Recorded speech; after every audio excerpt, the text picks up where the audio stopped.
It's 7:02. We're just going to take a few minutes, but know that for those of you who are here right on time, you are in the right place for this webinar on uranium mining on Indigenous lands. Um, while we're waiting, feel free to put your name and where you're from in the chat, and we'll get started in just a few minutes. So I see that Uh, people uh, are all from all over. And if you would mute yourself, we will have time for lots of questions at the end.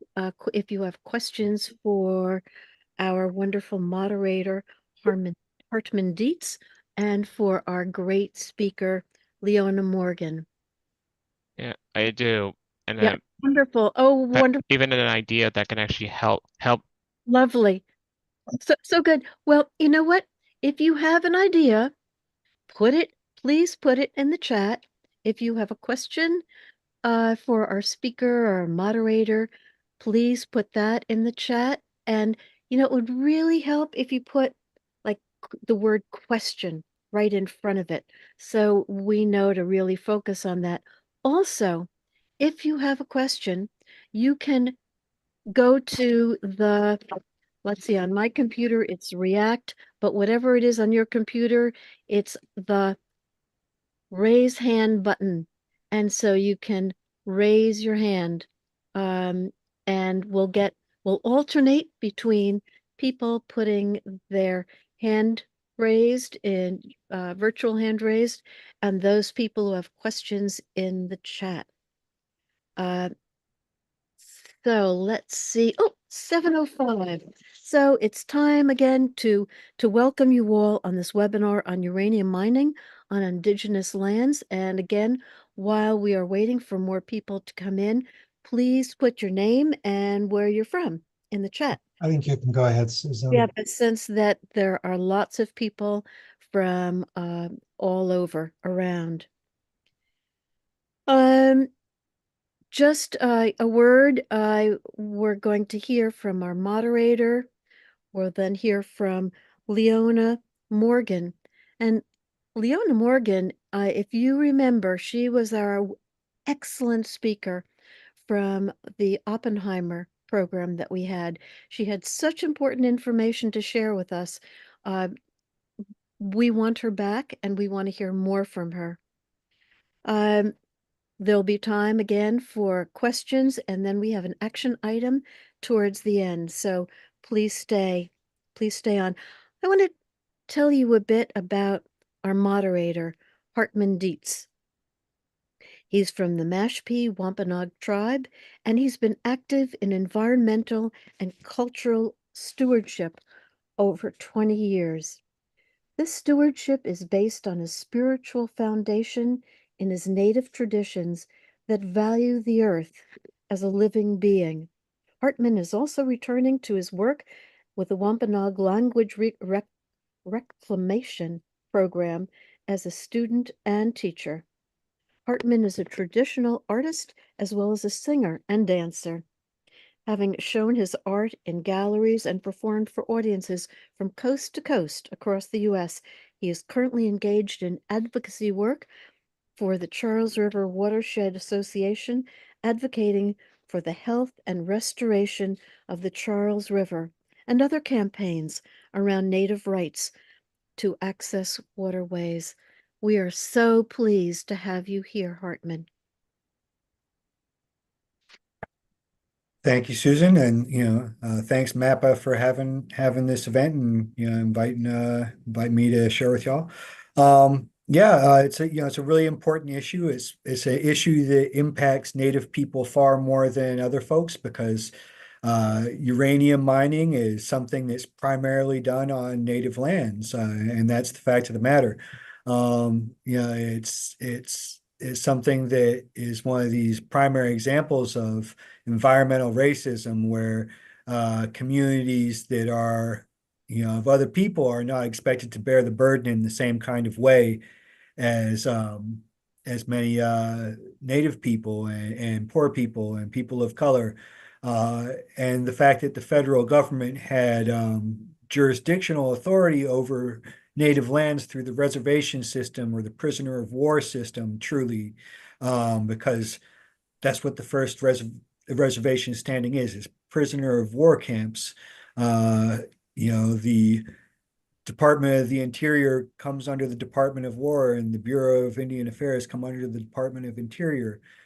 And so war and Indian land and jurisdictional authority are all very tied together. They're very piled one on top of the other. And the fact is that the military, saw uranium available in native lands and took it, and we didn't have any consideration for the people or the animals or the environment that were going to be affected by those things. And that's just been their mode of operations. And without the political power, tribes were unable to push back against this in the early days of nuclear advancement, and they call it. Um, and so this means that we're some of the primary victims of all these developments in science. Um, 1 minute. and that when we look at today as well, the nuclear industry is super tied in with this whole military industrial complex. There are huge amounts of uranium that have been unearthed, and they can't figure out where to store them. And it's becoming a problem because they've created so much of this, what they call spent uranium. Um, and it's an environmental catastrophe. It will last for 30,000 years. And yet this very material can be used to power electricity. However, it cannot be used to create nuclear weapons. So they continue to mine more and more and more so that they can create nuclear weapons. And we have enough to destroy the world how many times? How many times do we need to destroy the world before it's enough? We have all the nuclear weapons we will ever need and then some. And the audacity of this society to continue to mine uranium simply for the means of being able to create our destruction beyond our destruction beyond our destruction is purposeless and is driven by this idea that we can continue to make money and increase profits for shareholders of General Electric, of Raytheon, of all these other companies that profit off the death and destruction of human beings and the whole planet. And that's what we're up against. So, it's a very vicious enemy. It's an enemy of life on this planet. And if we love life on this planet, we need to rise to the occasion to stand up against it. And in doing that, we're really, I think we're lucky to be able to hear from Leona Morgan tonight, a Diné woman, she, her. She's been involved in anti-nuclear agitation since 2007, anti-nuclear agitation and fighting nuclear colonialism, I should say. This is what I'm having to read as well. Leona is a co-founder of Hall No and graduate student at the University of New Mexico in Albuquerque, New Mexico, in the United States. So we're lucky to hear from her, and the folks taking on this fight, it's important work. So turn it over to Leona.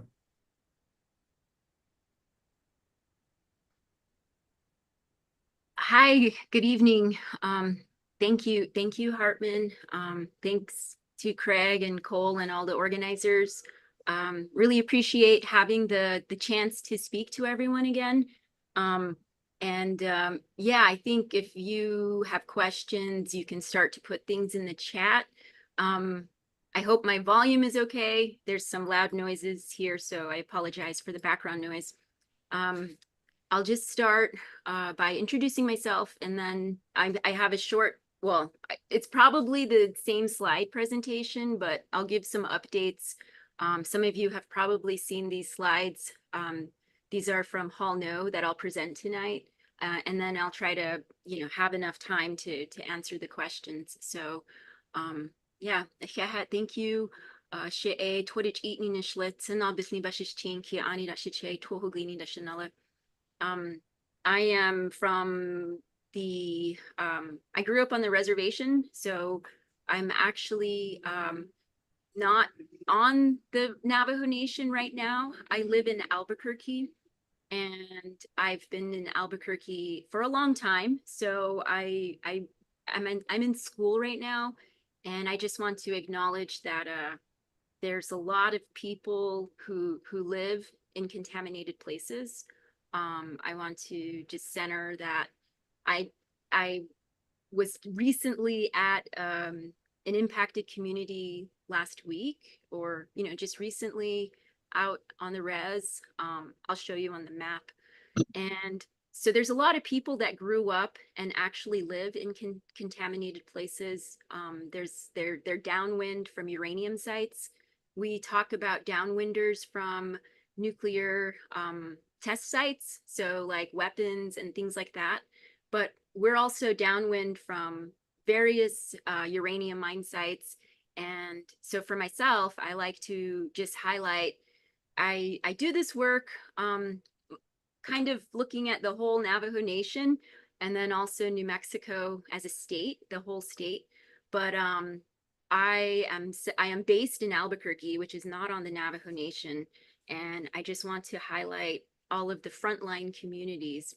And so the work that I do, a lot of it, I like to say I translate English to English, basically explaining some of these complicated nuclear things to various community groups such as yours. And so I invite folks to put their calls to action in the chat. I know a lot of people say they have a question, but then they just tend to make comments. I think this is a good time to share your comments because people can save the chat and look at different websites later.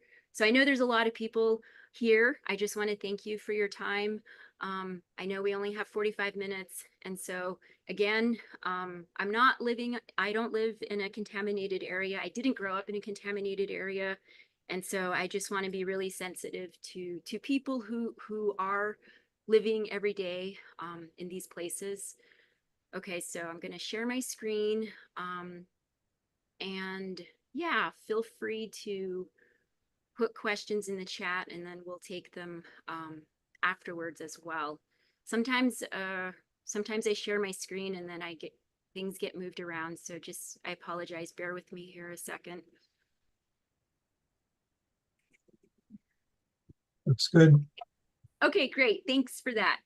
1 second here. Just adjust my chair. Okay. Right now, yeah, I'm just going to go through a few things real quickly, very quickly for this next, we'll try to do it in 25, 30 minutes here. And I'm going to talk about the history of uranium mining in the US, abandoned uranium mines, mostly on Navajo, and of course the community concerns around water, and then kind of go more into the bigger picture of the whole uranium fuel chain and then climate. Of course, new mining is the issue that we're talking about, so I'll get to that in the middle. I have various calls to action. I don't have any links available right now, but hopefully we can get those out as soon as possible. So I do have a lot of updates that we just don't have any websites or anything ready to go. But yeah, I hope folks take notes. Okay, I'm going to go backwards here. So the history, this is a timeline I made. We also have a timeline on our Hall No website. So I'm a co-founder of Hall No. I've been doing work on uranium issues since 2007, and then more on nuclear issues since 2014. So like only 10 years compared to some of you. And then really focusing on nuclear waste. Here in New Mexico, we were fighting Holtec. So that was a big issue. That's still an issue.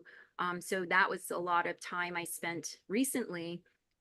Today, I'm dealing with new uranium mining. And so again, just highlighting all the people out there who do the work every day and folks living in these places, because I get a lot of information from other people. And so the more we share information, I like to kind of share information from affected communities and vice versa, from the national groups and international groups to the local communities, so that we're kind of all on the same page. Because as people fighting nuclear weapons and nuclear energy, we're at the front end. So uranium mining, like Hartman was saying, we are really impacted as Indigenous people, but our fight is both nuclear energy and nuclear weapons. So we start from there. Our fight is already fighting racism, and our fight is already fighting colonialism. So from the beginning, we are already dealing with various types of oppression, from institutionalized racism to what I like to, a lot of us call nuclear colonialism. Some people call it radioactive colonialism. Um, at the end of the day, most folks know it's environmental racism. And so, and then, you know, for people living near other sites, radiation doesn't discriminate. So it is an EJ issue. And that's what I'm going to talk about tonight, is the perspective from Indigenous peoples, and then our work, our concerns. But because radiation doesn't discriminate, anyone living near a nuclear facility is at risk. And so it's important that, you know, we're respectful of each other's issues and try to educate ourselves along the whole fuel chain. So I'm going to try to talk about, include various aspects, various parts of the fuel chain, not just uranium mining, but that's the focus mostly. Okay, so with this timeline, we have, I like to start with the doctrine of discovery. So basically, a short story, you know, Columbus ran into us in 1492, and then went back to Europe and was like, hey, you know, there's all these things we could take, essentially. I wasn't there. I don't know what he said exactly. But this document, the Doctrine of Discovery, is something that was created specifically to justify the genocide, the theft, and the exploitation of our Mother Earth, as well as humans all over the world. And so the Doctrine of Discovery is still used as a basis for various policy in many colonized countries, even though it's not a legal document. So then moving forward to the formation of the United States and what they called the Indian problem. So the beginning of colonization here in New Mexico, we dealt a lot with the Spanish. And so that was one of our earlier colonizations, but later was the United States. And so various nations, you know, were impacted, you know, all over Turtle Island, North America, and then South America. You know, all of us had different, there were different colonizers and there were different impacts. And so a lot of it primarily, you know, coming from Western Europe. Right now, we're still dealing with those. I don't even know if they're, if we can consider it, it's ongoing colonization. So it's not a history. If I say we're still dealing with the impacts of that history, that's not correct, because it's beyond, it's not history. It's today, and there's even plans into the future. There's so many plans for the continual theft and taking of our lands and our resources. So, you know, first it was mostly land. Now we're going into, you know, starting with the 1872 mining law, they used minerals as a way to colonize and steal our land. And then, you know, today we're dealing with water, airspace, you know, things like that. So one of the biggest impacts to our people, you know, the theft of land, a lot of you probably hear the term land back, the idea there, as well as water back. I never heard uranium back. I don't know if that's a thing. We can just make that up tonight. But yeah, so land back, water back, all of the things that were legally taken from us, somehow these laws that were put in place specifically with the uranium mine at the Grand Canyon, that is a transport issue. And so the group we started is called Haul No. So Haul No has to do with the transport. And some of the rights dealing with transport were our rights today were taken with inside of that 1868 treaty. So the Navajo Treaty with the United States was one of the what was kind of the beginning of our elders, our ancestors, you know, um, being I would say being tricked and cheated by signing these pieces of paper in some foreign language regarding policies that didn't we didn't have these things. We never had human policies. All of our ways before colonization were rooted in traditional practices. So what you would call natural law. So for instance, based on the seasons, when is the rainy season? When do you plant? These kinds of things. We can't control that. And that's how our ancestors lived and survived for so long. Today, it's a lot different with climate change. Some people can't grow corn, the way the dry farming and things like that used to be. Things are very different today. So natural law compared to let's say artificial law, human-made policy. Those are two very different things. And so, trying to maintain our respect for our culture and tradition is really hard when rights are literally taken away from the early days, from outlawing ceremony, outlawing language and things like that, to today, where, let's say, for example, certain administrative land holdings prevent, picking herbs or medicine, from sacred places. So it's still impacting us today. So these things are not a part of history, but I'm just spending a long time kind of going over this timeline. But again, I'll put a link in the chat, or if someone has the link to our timeline on the Hall No website, it's a much more in-depth timeline, and talks a lot more about the not just the mine that we're fighting, but various aspects of what we call resource colonialism. And so the Navajo Nation, as well as the Navajo Nation as a government, as a construct, this is also part of colonization. That our government was established only to sign oil and gas leases. So it wasn't like our elders and medicine people were like, hey, let's form a westernized government and seek out federal recognition. But that's what we have today, is this quasi sovereignty where we're recognized by the federal government. Under that quasi sovereignty, we're not 100% sovereign.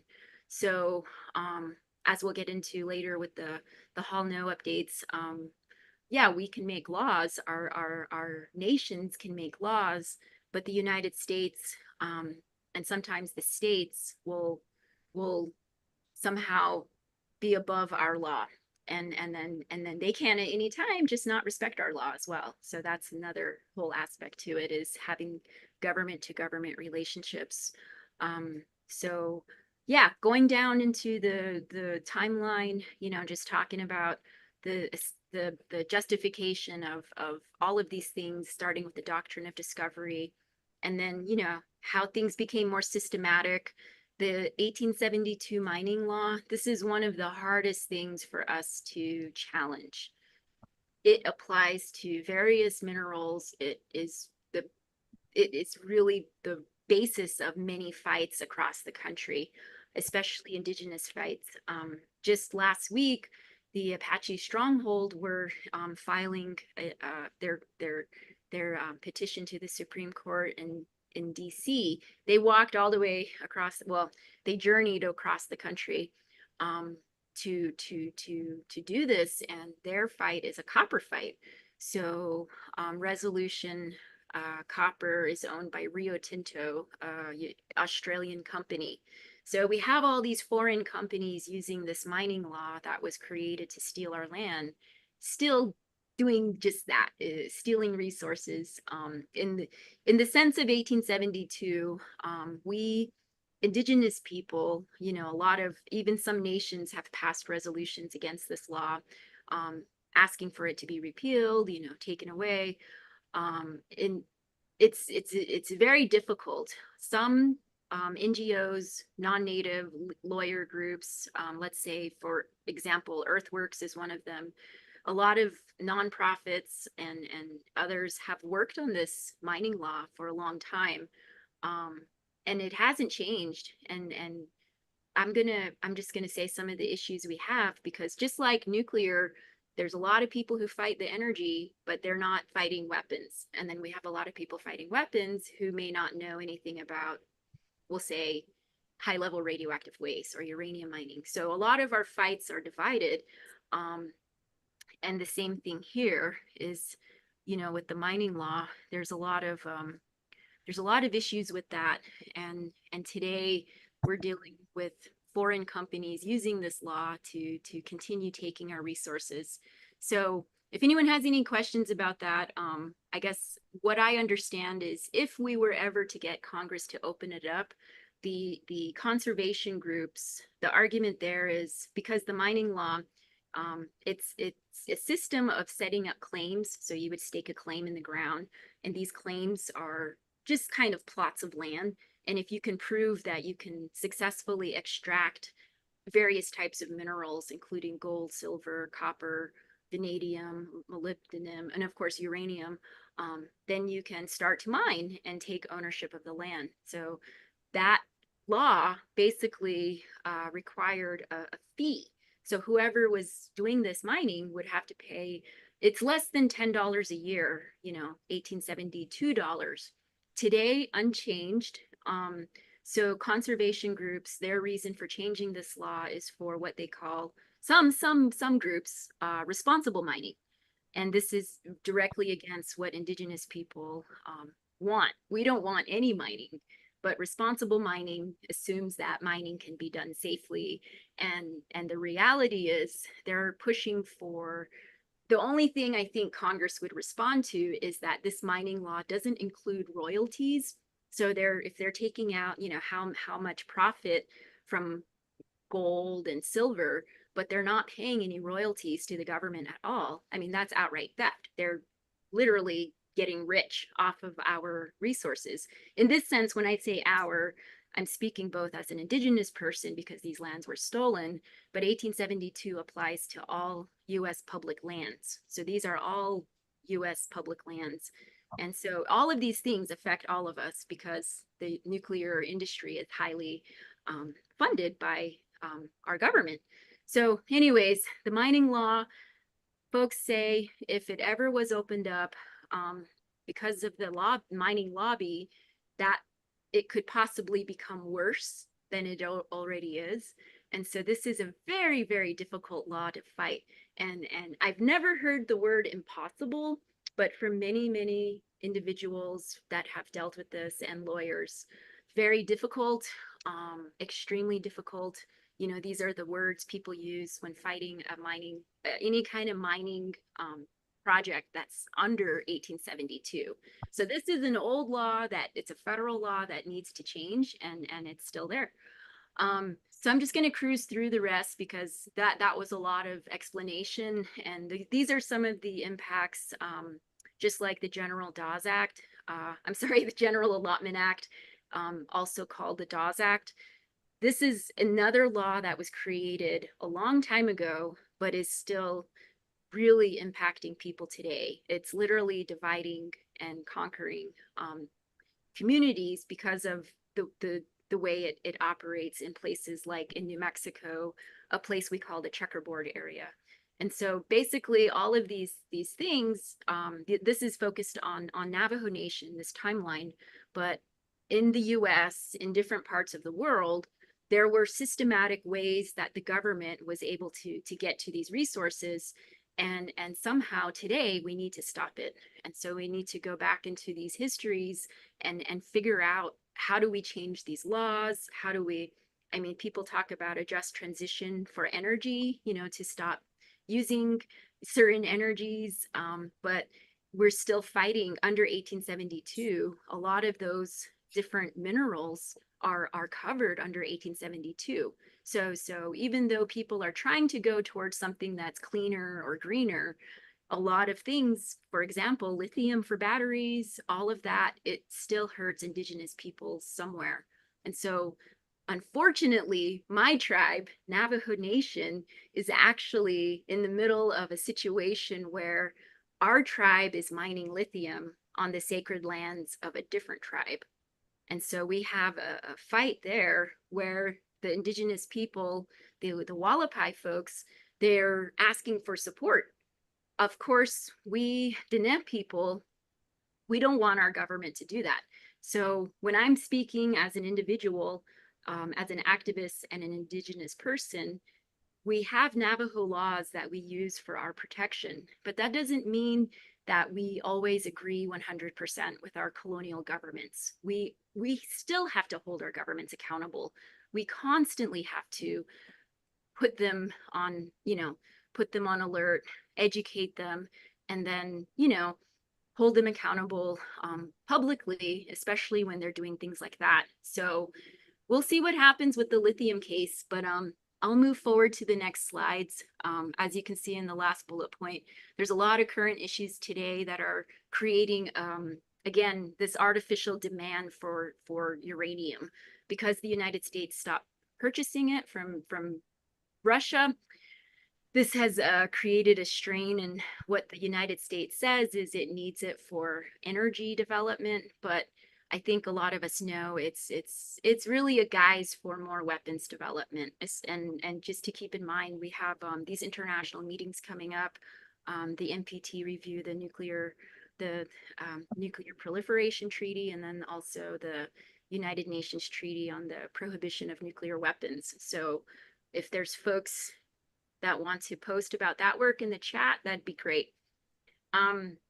Right now, we're dealing with on Navajo. So again, being a Diné person, I'm looking at the whole Navajo Nation, even though I'm in Albuquerque, and then being in Albuquerque as a New Mexico resident, we also have several other nuclear facilities, which I don't have time to talk about in the presentation. But if you have questions, hopefully I can answer some about LANL or WIP. But yeah, this map, I took it from a website, but I can't find it anymore. I don't know if they're updating it. This was an interactive map where you could zoom in to the actual sites, and they counted, this is from Stanford, 23,000 abandoned uranium sites around the country. So these were all created. Abandoned means there's no responsible party. So the responsible parties, a lot of them that mined in the 40s or 50s, of course, they don't exist today. But like Hartman mentioned earlier, General Electric owns one of the, the site that's the world's largest release of uranium, the Church Rock spill. Well, that's owned by General Electric now. It was United Nuclear, but now it's General Electric. So some of these sites are still owned by current companies. A lot of them, they're abandoned, meaning they were created before laws were in place to clean them up. So there's no law in place to clean up these mines, and there's no funding for it. So downwind, a lot of people across the country are downwind from places that are still blowing around dust and creating contaminated water. And of course, with people knowing these places by memory, that's one thing. They can avoid these places and try to be safe. But a lot of these places, this is a Navajo Nation map, and I can speak from firsthand experience. Here's the Church Rock area. Last week, I was up here along the state line in the Monument Valley area. Beautiful, beautiful area. But you can see how contaminated it is. This is a map created by the government. And so I'll go to this next one. But yeah, so all of these places that are blowing around contamination, some places that people remember, that institutionalized memory from the community or your family, people remember, that was a place where this happened. If the fence is still there, it can keep out some animals. A lot of places, might not have a fence. The fences might be torn down. The signs are all faded. You have no idea what they say, you know. So these contaminated places across the country, you know, if we're lucky, have a fence around them. But this is the reality. A lot of them are not cleaned up, and what they're doing is just cap and cover. So the creation of many abandoned uranium sites. One place there's cleanup, I should have led with that, is Navajo Nation. So in 2007, there was a congressional hearing that led to some stuff happening today. And now we have a little bit of cleanup, but there's a lot more. If you can see, this is what the government is focusing on. But according to the Southwest Research and Information Center, you can see there's a lot more. And the blue squares, those are mill sites, which are very contaminated because they use a lot of water. The green square on the at the top, that is the location of the only operating mill today, which is the White Mesa Mill. So some of the impacts on our communities, I went through a lot of the policy stuff, the colonization, the theft of our land. But at the end of the day, everyone is most concerned about human health and our cultural impacts. And then, of course, the biggest thing is the impacts to our future generations. Because all of the work we do, we're never going to see the fruits of our labor, really. We can stop a mine, we can delay a mine, we can delay, but the reality of the nuclear waste problem, we still have to deal with. What are we going to do with all the waste? And how long is it going to be radioactive? How long do we need funding to deal with that? When we talk about things like the decommissioning fund, RECA was just let go. And so it's a slap in the face that the United States provides this nuclear piggy bank when they do not provide any funding for human health impacts that were provided under the Radiation Exposure Compensation Act. Again, Leona, just to interrupt for 1 second, if you could sum it up, that would be great. You've given us so much information. okay.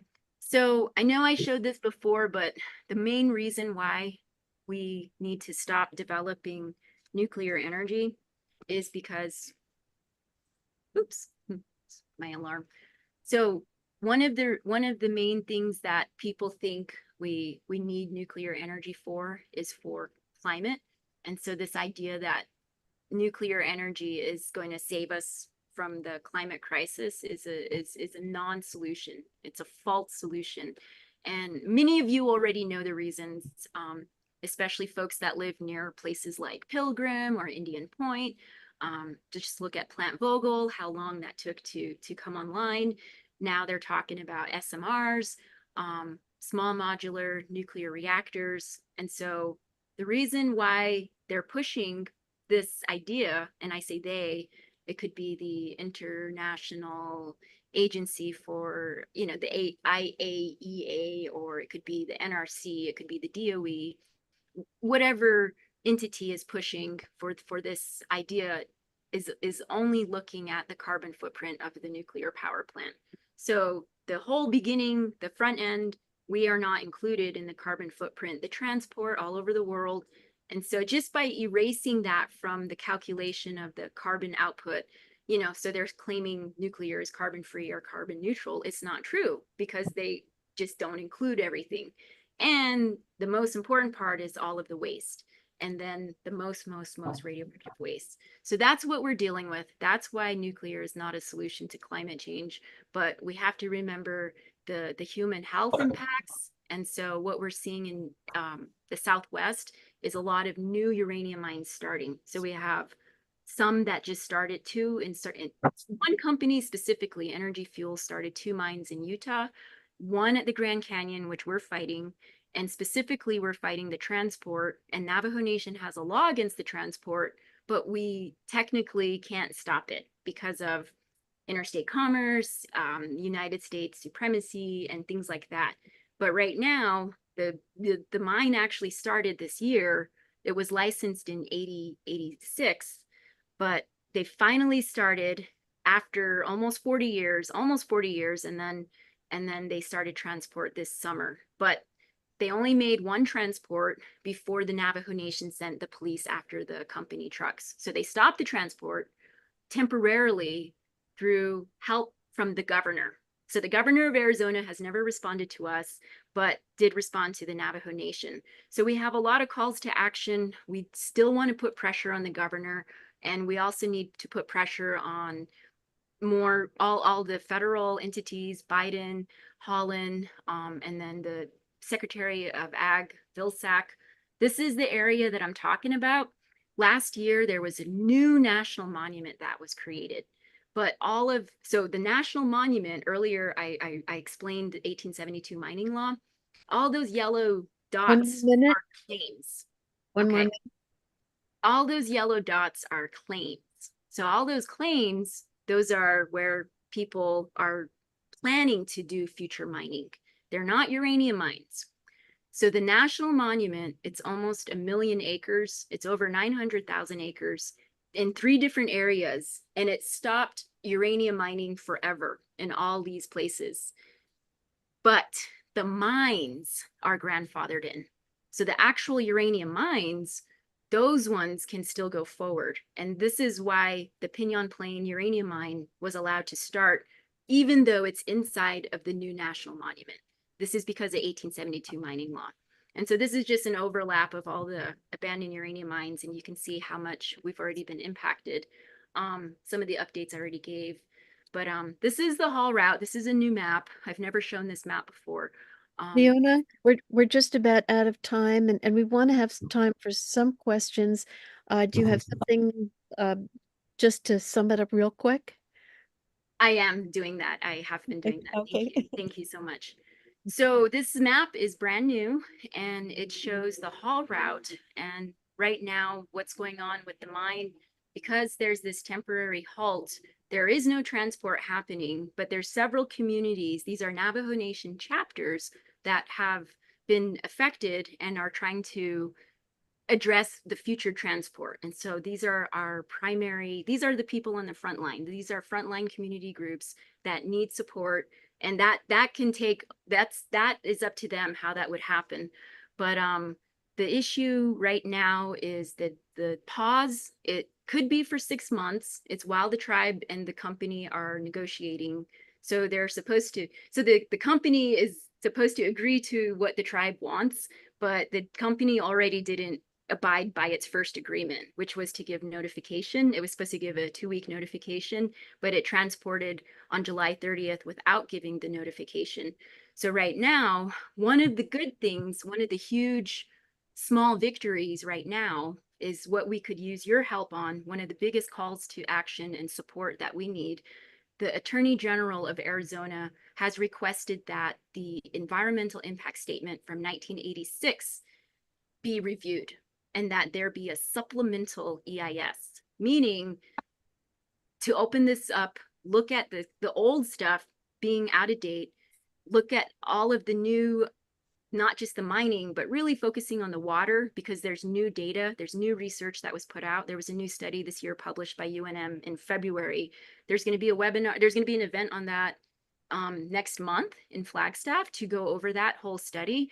So right now, we need folks to send letters to the governor of Arizona and whichever entity that you're closest to federally. The Forest Service would be the entity to make this happen. So we want folks to put pressure to have the United States Forest Service do a supplemental EIS for the Pinyon Plain mine. But yeah, this is just one mine. So just to wrap it up, the last thing I'm going to say is this is just one mine. We had 2 mines start in Utah, and those, I don't hear much about the resistance there. Energy Fuels is planning to start mining in Colorado and then Wyoming. Again, that's just one company. There's other mining applications in South Texas and other parts where you saw all of the uranium mining on the map. Those are the communities that will be hit hard. So in order for us to stop uranium mining, we have to stop the whole nuclear fuel chain. We have to stop weapons. We have to stop the nuclear power plants. We have to stop SMRs. We have to stop HALEU. All of these various things that everybody's working on. And I don't know how we all do that in tandem, but that's kind of, just the place to start is just being aware and then supporting each other. So thank you for your time. And yeah, I'll put some links in the chat before we end. But there's like a few minutes for questions, maybe one, I hope. All right, we turn it over to Hartman. put my microphone on. Yeah, thanks for all that information. It's all really important. And yeah, it's a lot. I know a lot to come and explain the whole thing because it is just layer after layer after layer after layer. And one of these layers that you were talking about, something that stood out to me was you said the federal supremacy law. Is that how it was? I hadn't come across that before, but it sounds pretty typical for, it's just, as you said, part of this settler colonial system. Can you talk more about what that is? Because I'm not familiar with the federal supremacy law. And I've learned a bit. So Thanks. Yeah, I think if there's a lawyer that could give a link or more legal explanation, it's not like just one law. It's this idea that the federal government's law is above the states and it's above all the tribes. okay. So it's just, that in some places, yeah, the states can make decisions as we saw with abortion and things like that. But ideally, it's the power that colonial governments assert. And in some cases, there's really no legal justification. They just take it. They just take that power. And so how do we fight it if it's a very widely held, accepted belief by everybody? Because like I said, there's the doctrine of discovery, all of these things. There was really no legal basis for 1872 and things like that. Yeah, I appreciate that. And Jen Stevens asked a question in the chat earlier on. She asked you if you might have any updates on the planned tritium release at Los Alamos. Do you have any updates or any information about that? So I don't work on the tritium releases, and I know that I don't know if they can be stopped. I think the whole thing of nuclear are these routine releases. Like every facility has routine releases, and I think a lot of people aren't aware of that. That it's just totally legal. They put stuff in the rivers. They put it like Japan. Japan's just putting stuff in the ocean, and so all of these things, these routine releases, I think for every facility in every state, it will be different. So for the tritium releases, Tewa Women United and I know Nuclear Active were working on that. I am not sure. I know there was some work on that. I'll try to put a link in the chat. So let me just say I'll get back to you on that one. Okay. And the next question, and I see also there's Hold on. Can I go next? Because I gotta leave in a few minutes. Jeffrey, you can not interrupt people too.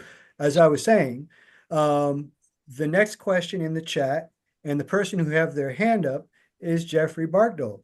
So Hey. please, yes, we're going to include you, and please. Sorry. Sorry, I Thank didn't you. realize you were gonna say my name. Anyway, I'm kind of embarrassed. Give me a Anyway, chance, maybe. I have two. One for one for Cole Harrison, and the other and one for and the two for you guys, since I already put that in the chat. Cole, if I leave early, will you get me the stuff that I need? Get the stuff, the recording, the chat box, and the transcript from the Zoom meeting, please. All right. All right, thank you. And as for you, I had an idea to help with this, and Hartman, you were the first to respond to it. Remember, it's the idea for creating the Bureau Office of Indigenous Land Conservation and Stewardship within the United States Department of the Interior that will prevent companies and or those who are loaded with money, whether they are Native American or not, from doing any stuff like build an oil pipeline.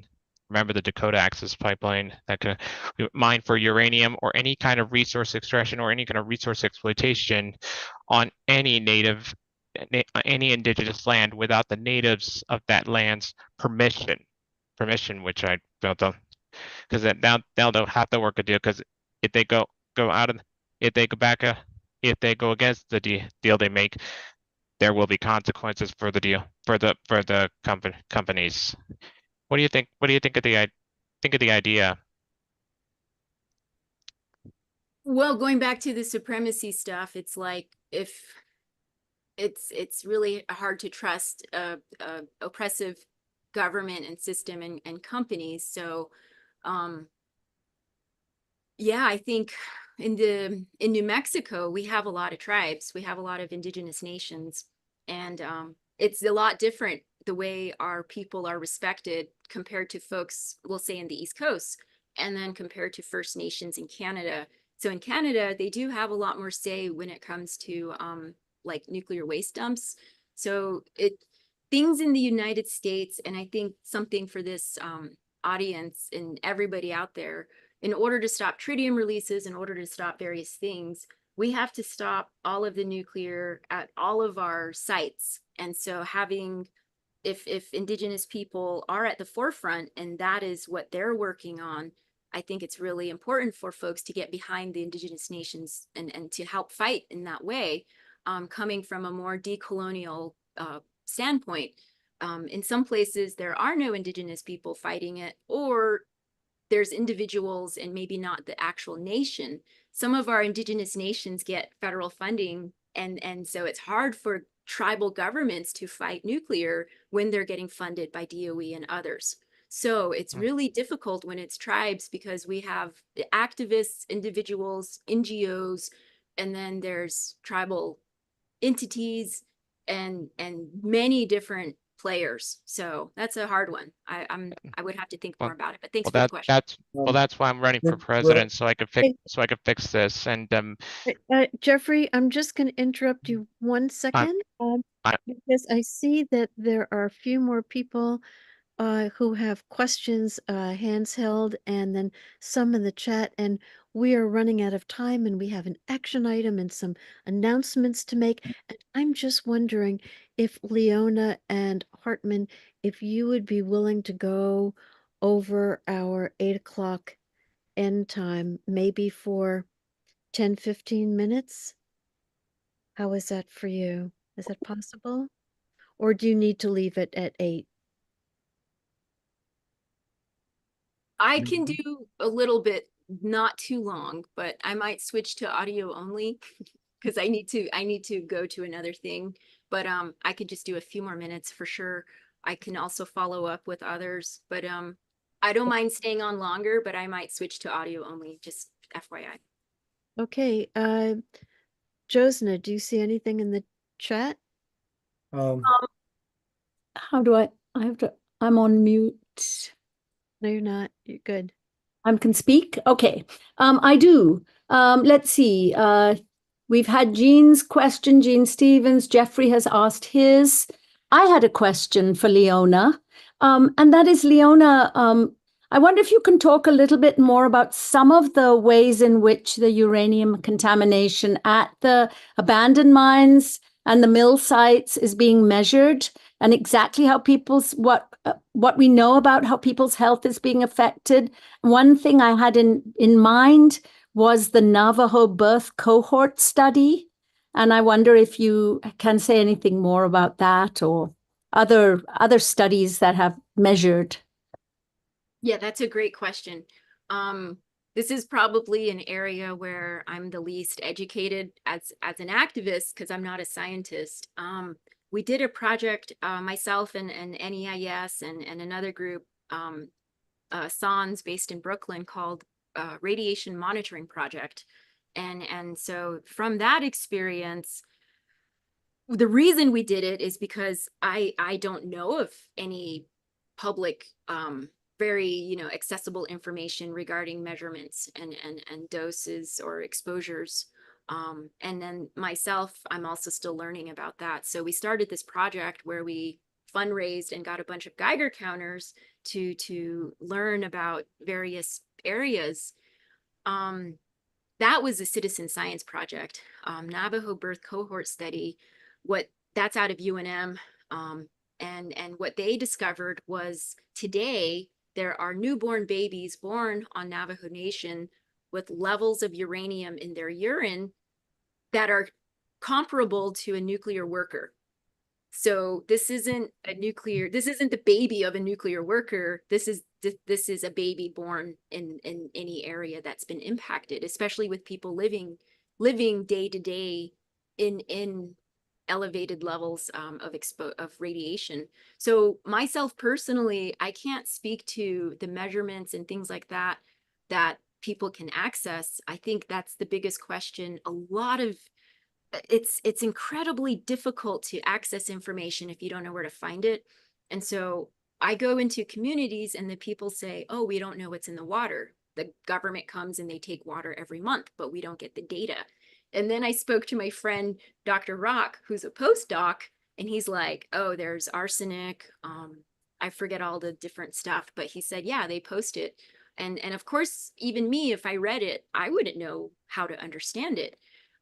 So I think, you know, people like Cindy Folkers and Mary Olson doing their gender and radiation work, and others out there coming from like the Beer reports and all those other high level scientific sources, we need more cited data. So we need more things on social media that talk about health risks, exposures, and things like that. I don't know of anyone testing locally, but I know in France, there's an independent lab, an activist scientist, Bruno Charigon, others together, they started this independent lab. And he was telling a story where they had this scanner van and they went around the perimeter of a nuclear site. They were chased away by the security, but this is what they had to do because they weren't getting the numbers from the French government or the company. So yeah, we really need more independent studies and a lot more research. Thank you. So yeah, I see that we've got one of the hands up. It's a telephone number 847-744-2935. But you're the next in the queue. So Hi. Hi. Can you hear me? who are we speaking with? Jake is my name. I'm calling from Chicago. I'm a member of NEIS. What was my question? You mentioned the National Forest Service. Why would you ask the National Forest Service to do NEIS? Thank you for bringing that back up. Yeah, I know we're at the hour. And so if we don't have a petition ready, we should have something in the next month or so. But we need folks, right now, the mine was approved on a permit from 1986. So this is an old permit.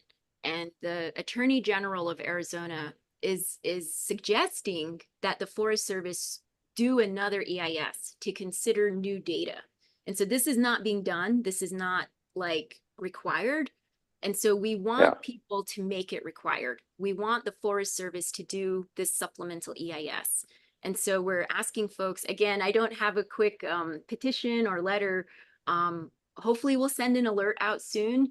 I'm going to work on that. Hopefully we can maybe check with the NEARS, sign up with the NEARS.org email list. And that if we can get something out nationally, that would be easier. But for folks that just normally write letters, that know this process, sending letters to Biden, Deb Haaland, she's more tangential. Tom Vilsack is the actual Secretary of Ag, which the U.S. Forest Service is under. The regional director, her name is Nicole Branton, near Flagstaff, in the Forest Service there, Forest Service area. But nationally, I think folks, all of you, sending letters to anyone in DC, Biden, they just made this national monument a year ago, and it's like they failed. You know, they tried to protect the land from new mining, and then this company started in less than 6 months. So please, there are some letters to the governor out there. Thanks, Cheyenne, for putting that in the chat. But this is a brand new one, and so we'll have something soon. But yeah, letters to the Forest Service, asking them, demanding that they do the supplemental EIS for Pinyon Plain uranium mine in Arizona, which is just 13 miles from the Colorado River. So what the study says, and this is what the Attorney General said, is the company itself punctured the aquifer. So they made a mess already. And so they said that is like a superhighway for contamination to get into the regional water supplies. So it's not just going to affect that local area. They're saying it's going to have a much larger impact. So there, you can just Google, there's a lot of news coming out of the Phoenix area in Arizona. I'll try to put something in the chat before we end, but thanks for the question. Okay, but why specifically the Forest Service? They're the ones who did the EIS to begin with. They're so yeah, so they're the ones that would. I mean, why them? Is that the area that's like where most of the contamination is?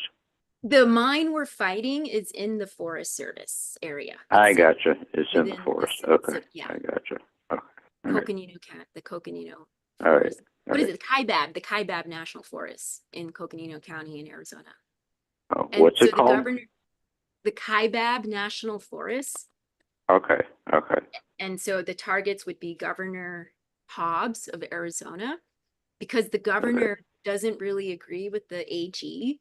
So we want to support the AG who's requesting this. So we want to say, thank you, AG. And we want to, we need more studies, and we need to put pressure on the governor because she needs that push. But you all are in the East Coast, so I don't know if the governor would care, honestly, if you're not voting for her. I'd just like to interject.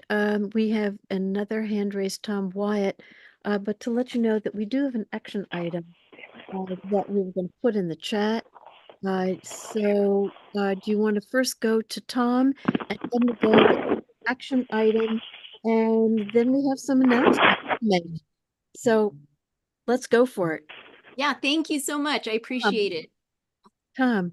Yes, I'm wondering if, Leona, you can share your slide deck when they send the recording of this. Okay, sure. That would be great. The other is, Hall, are they looking for people to join in protests or blockades? And I don't know how often these transports are going on from the mine to the mill. So the update is there's no transport now. It's been temporarily paused up to 6 months pending negotiations between the tribe and the company. We really need to stop the transport. We really need to stop the mine. The transport, blockading is one thing. Local people who are willing to, do what they need to do, folks should be getting prepared. Folks should be learning, doing know your rights trainings, things like that. We're not inviting outsiders in. This is most of the route is on Navajo Nation. And so we're asking local people, encouraging local people to step up and organize. We're not asking people to parachute in and things like that. If there were a time to do that, there would be a direct invitation, like on October 12th. The Ute Mountain Ute are doing a walk on October 12th. They want people to come in. They want people to go. They're walking from their community to the mill. So this is the only mill in the country. And again, if we're going to stop any of this, we need to stop all of it, because uranium is the fuel for the whole nuclear fuel cycle. And the mill, being the only conventional mill licensed today, is a real Achilles heel that the Ute Mountain Ute community, I'll put their website on the thing, they are asking for support. So Hall, we're asking our local people to step up and hold our own government accountable. But the mine, it's on Havasupai land. And so if the Havasupai were to do something, they would invite everybody. Right now, June Sun is a person that a lot of folks know, a monk organizing a walk that's going to take place in early October. That's an activity that's open to the public. People can get involved in. But I think what we're looking for is for local people to stand up and organize everywhere, not just here, but across the country, to get more involved, educate others about the anti-nuclear fight, because it's going to get worse and worse before we make any movement. And the radioactive waste is so long, we really have to change how we work and how we work together. So that's one of the things I wanted to leave the message is, it's a long fight and it's going to get worse, and we need to start working together somehow and supporting each other, because we really need to all work together somehow. I know we've got, Massachusetts Peace Action here is one of the main the main organizer of this event tonight. And yeah, I know we've got folks from all over there, on the Zoom call, but yeah, here locally, there's going to be information I know about the push to stop the Pilgrim nuclear plant from releasing toxic water into the Massachusetts Bay, and which is just it's there's so many bad ideas that are out there, and this has really got to be one of the top of them, to just dump radioactive water out into the ocean, out to where people swim, out to where people eat fish, all that. And that's the plan. So we can act against that locally here. That will help people, act locally on what we can, and all these threads they get pulled, and it helps to bring down these giant things. So we'll turn to action items, and yeah, Susan or Craig, who's that? Well, we did the action item. Cole put it in the chat while we were hearing that question from Tom, and it just took me, like less than a minute to fill it out. So please go back to the chat, look for that action item from Cole, or maybe you can put it in again, and everybody take action. So we have 32 people doing something now. And while people are doing that, just to let you know that a YouTube recording of this will go out to everybody who registered, and we'll do a follow-up email, and in that will be information and a way for you to make a donation to Leona and all that she is working on. So it will be donate directly to Whole No. And we can put that in the chat also, but we'll put it in our follow-up email. Let's see, there's here in Massachusetts, there's Indigenous Day in Newton. MAPPA has a table. And Indigenous Heritage Month is November. The National Day of Mourning in Plymouth is November 28th. Also, keep tuned because we plan on having some other webinars around this issue of nuclear power and how it relates to nuclear weapons and what is happening about reopening some of our closed nuclear power plants and other such things. So keep posted. I want to say that this webinar has been sponsored by MAPPA's Indigenous Solidarity Group and also the Nuclear Disarmament Working Group. And we work together. We encourage you to join us, and we look forward to hearing from you. And why don't we all go to, at last, if you can, go to gallery view. And so Josna and Craig are wonderful organizers, and all of you, I see Alfred, who's put in so many good pieces of information in the chat. So many wonderful people here. Thank you from all of us, and let's just say thank you. Thanks, everyone. Thank you. Thank you, Hartman. Thank you. Thank you. Thank Thank you. you. Thank you, Hartman.